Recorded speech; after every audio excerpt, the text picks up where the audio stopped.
Sea of Thieves, the all-new game from Rare that was first shown off in 2015, is finally here. And is it everything we dreamed of?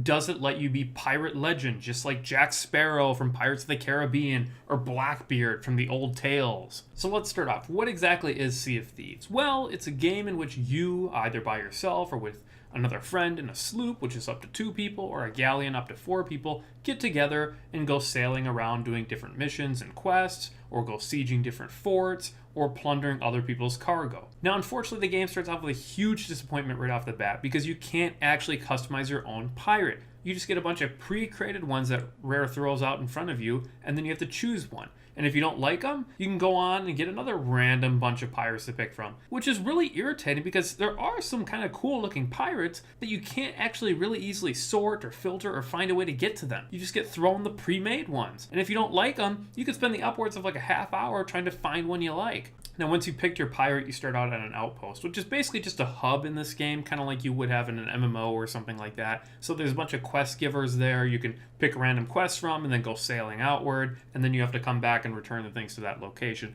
Unfortunately, the quests in this game are frickin' boring as hell. There's 3 different quest givers in this game, 3 different companies basically that you level up through. There's the gold hoarders, which are pretty boring. You just go out, you get a treasure map, you go to that specific island, dig at it, lift up the treasure, bring it back to the ship. You might kill a couple skeletons along the way, come back, done. Boring. And then there's the Order of Souls, which is basically just kind of a wave defense mission. You go to a location, you find a particular pirate's like grave, and then all of a sudden, oh my gosh, the pirate's coming up, the skeleton captain's coming up with his crew, and then you gotta kill them, you bring their skull back, you get the reward. Pretty boring, because again, it's the same thing over and over again. And then finally, there's the Merchant Alliance, where basically you go to a particular location, you capture pigs or something like that, and then you bring them back to a location and sell them for a reward. The problem with all 3 of these is that basically you just continually repeat them to gain ranks so that you can get more gold to buy boring cosmetics that are pointless, or to get pirate legend, which is also freaking pointless. The only quest that I actually enjoyed in this game was the riddle maps. It'll basically give you 3 clues. So it'll say like, go to the edge of the island, find the white flag, and then raise your lantern up, and then it'll give you the next clue until you've completed 3 clues, and then you get the actual treasure. And then once you get all this gold, you can spend it on cosmetics, which are really boring in this game. There isn't that many. A lot of them are recolors of other ones,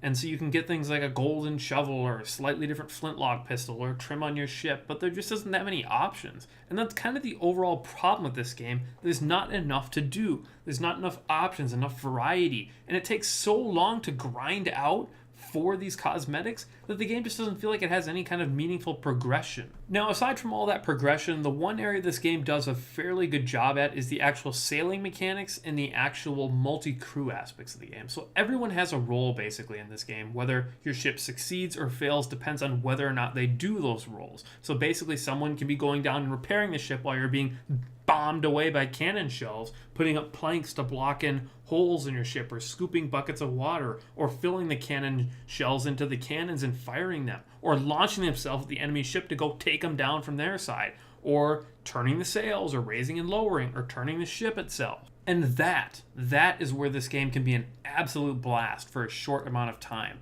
because you and your friends have to work together and communicate and have all sorts of laughs and jokes as you're bombing the hell out of somebody or getting bombed yourself, screaming to plug the damn holes, we're sinking, damn it. And it is just so much fun to be screaming in the voice chat, arg matey, we've come to steal your plunder, as you dash over onto their ship and steal their loot, killing them in the process, or bombing them to hell with cannon shells to sink them to steal their stuff. But then after the first like 2 to 4 hours, you begin to realize there's just nothing to do in this game. You've got the 3 quest givers you can do. You can assault a pirate fort, which is basically just amounts to fighting waves of skeleton monsters until you finally get treasure.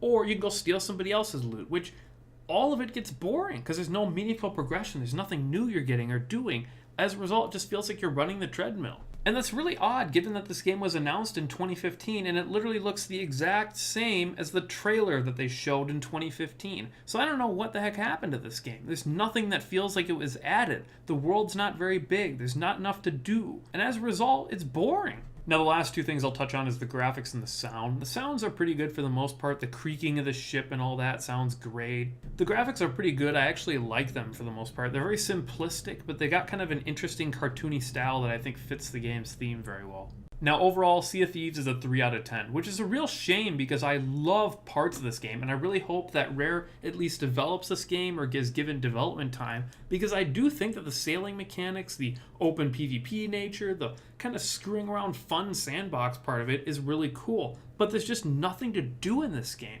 You've got the bare amount of quests and progression. There's no new ships or interesting items to get, and as a result, it's just boring after a couple hours. I would not recommend paying $60 for this game. I had a tiny bit of fun doing it on the Game Pass free trial with a friend, but we pretty quickly got bored when we began to realize that there just wasn't enough to do in this game. And as a result, the only way I'd recommend trying this game is through Game Pass through the free trial, because it's just not worth $60 at all.